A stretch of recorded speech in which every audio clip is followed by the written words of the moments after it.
Queridos, do que a graça nos livra? Para o que ela nos dá o poder? A graça invalida a lei? A Bíblia nos dá resposta a estas perguntas? Certamente. A Bíblia nos dá resposta para estas perguntas. Mas, em primeiro lugar, eu quero agradecer a Deus por essa oportunidade que Ele me dá de estar aqui com os irmãos. Quero agradecer a Deus, agradecer também a você, né, por estar aqui comigo, que já é inscrito, que ainda irá se inscrever. E também quero te pedir que você compartilhe, tá bom? Se você for edificado com essa mensagem. Como eu costumo dizer, e o apóstolo Pedro já disse antes, estou apenas repetindo o que ele disse, não vamos somente aguardar a volta de Jesus, vamos também apressar, amém? E antes de entrarmos no assunto, vamos fazer uma oração?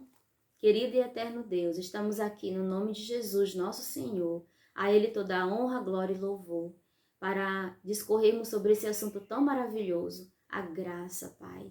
Que Teu Espírito Santo venha ser o nosso professor, que Teu Espírito Santo venha iluminar a nossa mente, nosso intelecto, e nós venhamos realmente compreender e aceitar a Tua palavra. Em nome de Jesus, amém. Irmãos, vamos deixar a Bíblia falar conosco, né? Vamos deixar que a Bíblia fale, que a Bíblia responda aos questionamentos. Então, o primeiro questionamento, a graça, do que a graça nos livra? Capítulo 5 de Romanos, versículo 20, gostaria de ler com os irmãos, capítulo 5, versículo 20, diz assim, a parte B do texto, mas onde abundou o pecado, superabundou a graça. Então, a graça, irmãos, ela nos livra da culpa do nosso passado. A graça, ela nos livra da morte eterna, da condenação eterna. Se nós aceitarmos, obviamente, né, essa graça. Porque a graça, ela é de graça para nós, mas ela foi muito cara para Cristo. Jesus derramou o seu sangue na cruz. Ele derramou o seu sangue, ele foi duramente torturado. Ele se separou do seu Pai. Ele deixou tudo para morrer por nós, né? Então, ele adquiriu por bom preço, né, o direito de nos dar a salvação. A graça é favor imerecido, nós não merecemos, mas o Senhor nos oferece. Então, do que a graça nos livra, irmãos? A graça nos livra da culpa do nosso passado. Pela graça sois salvos, mediante a fé, isso não vem de vós, é dom de Deus. Sem aceitarmos a graça, não há condição de nós sermos salvos.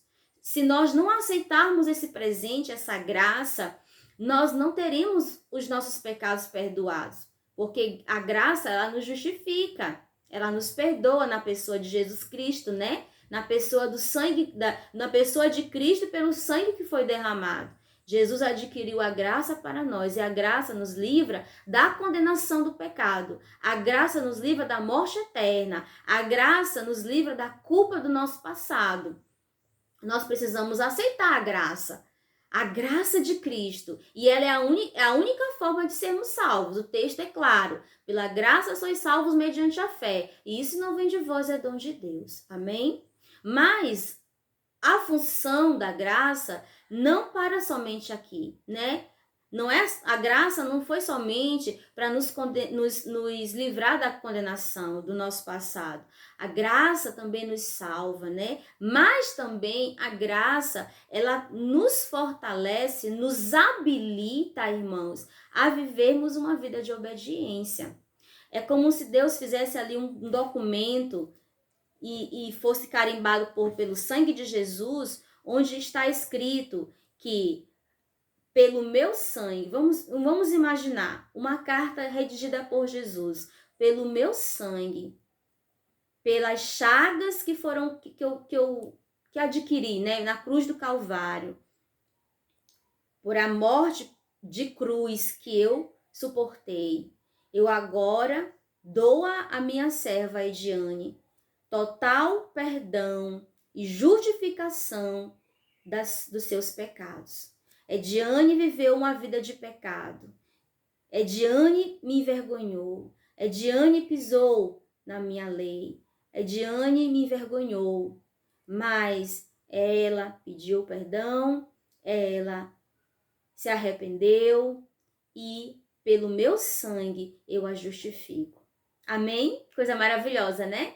Mas aí essa carta não termina bem aqui. Ela continua. Aí diz mais assim, ó. E mais, pela minha graça, pelo meu sangue derramado, eu estou habilitando a Ediane a doravante viver uma vida de obediência, viver uma vida justa, uma vida de santificação. Porque está escrito que devemos buscar a paz e a santificação, sem a qual ninguém verá o Senhor. E aí ele carimba e assina. Vocês entenderam, irmãos? Então a graça, de que ela nos livra? Da condenação do pecado. A graça nos presenteia com a salvação. Nós precisamos aceitar a graça. Nós precisamos aceitar aquilo que Jesus fez por nós na cruz do Calvário. Nós precisamos aceitar a proposta que Jesus nos dá, né? Que nós pertencemos a Ele pela criação e pela redenção. Mas precisamos também entender que a graça nos habilita a viver uma vida de obediência, irmãos. A graça não é um documento redigido por Jesus, onde ele diz assim, bom, já paguei todos os pecados de Ediane e a partir de agora, Ediane pode viver a vida que ela quiser levar. Toda vez que ela mesmo eu avisando, mesmo eu pregando através dos meus servos, mesmo tendo orientação na palavra, não ameis o mundo, nem as coisas que há no mundo, mas se ela amar o mundo, se ela transgredir minha lei, se ela viver uma vida de pecado deliberados, porque ela quer mesmo, obstinada, eu perdoo e pronto, acabou. Né? Assim não, meus irmãos. O Senhor, ele não leva em conta o tempo da ignorância. Mas a partir do momento que nós somos cientes das nossas faltas e da vontade de Deus para nós, né? A partir do momento que nós somos cientes daquilo que o Senhor requer de nós, nós temos que viver novidade de vida. Não é verdade? A graça nos habilita e nos habilitará a viver uma vida de obediência. E isso é isso que o Senhor requer de nós. Né? Tem o texto lá de 1 Coríntios, capítulo 5. Vamos ver se é isso mesmo. Capítulo 5, é 2 Coríntios 5:17. Vamos ler? Lembrei aqui. 2 Coríntios 5:17. Olha o que diz. E assim, se alguém está em Cristo, é nova criatura. As coisas antigas já passaram, eis que se fizeram novas. Amém, meus amados? Então, a graça, além da graça nos livrar da condenação dos nossos pecados, Romanos capítulo 8, verso 1 diz, não há nenhuma condenação, já agora não há condenação para aqueles que estão em Cristo Jesus, que não vivem segundo a carne, mas segundo o Espírito. Não é assim que lá diz? Na versão fiel, né, trinitariana, e na Almeida corrigida, deixa eu ver aqui, essa aqui é a corrigida. Olha como diz aqui, ó, Romanos, capítulo 8, versículo 1. Portanto, agora, nenhuma condenação há para os que estão em Cristo Jesus, que não andam segundo a carne, mas segundo o Espírito. Essa versão aqui é a versão corrigida, edição revista e corrigida. Aqui diz assim, que tem uma versão que só diz assim, já não há nenhuma condenação para os que estão em Cristo Jesus e ponto, né? Essa aqui ela amplia, que não andam segundo a carne, mas segundo o Espírito. Então, meus amados, a graça te perdoa na pessoa de Cristo, na pessoa de Jesus, pelo sangue derramado, a graça te perdoa, a graça te justifica. Se você aceitar essa proposta, esse plano, se você aceitar Jesus como teu Senhor e teu Salvador, e eu também, a graça me justifica, a graça me livra da culpa do meu passado. Mas a graça também me habilita a viver uma vida de obediência a quê? Aos requisitos de Deus, à lei de Deus. Então, quer dizer que a graça não invalida a lei de maneira nenhuma. Há pessoas que têm a estranha ideia de que a salvação pela graça, de alguma forma, invalida a lei. Não, meus irmãos. A graça não invalida a lei de Deus ou minimiza a necessidade de obediência de maneira nenhuma.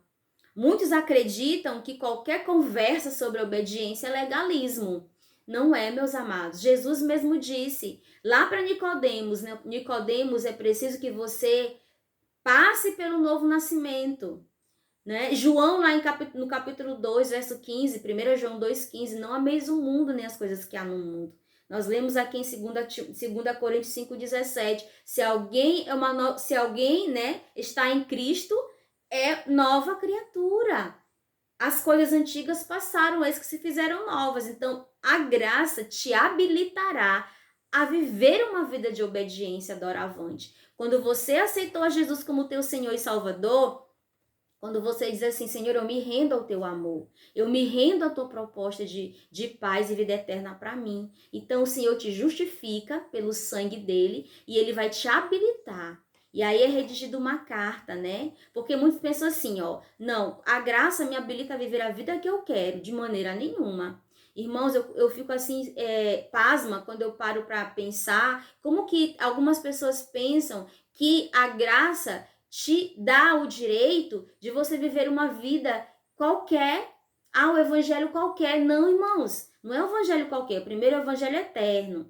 O evangelho eterno, ele com seus conjuntos de verdade, de doutrinas, né? Eu até copiei aqui, ó, que muitos declaram, tudo o que eu quero é Jesus. Jesus que é o meu coração somente, e o teu testemunho. Como que as pessoas vão ver Jesus em tua vida se o teu testemunho não condiz com aquilo que tu professa ser? Eu sou de Jesus, eu quero Jesus. E aí, mas cadê as obras correspondentes? Tiago diz o seguinte, mostra-me a tua fé sem as obras, e eu, por meio das minhas obras, te mostrarei a minha fé.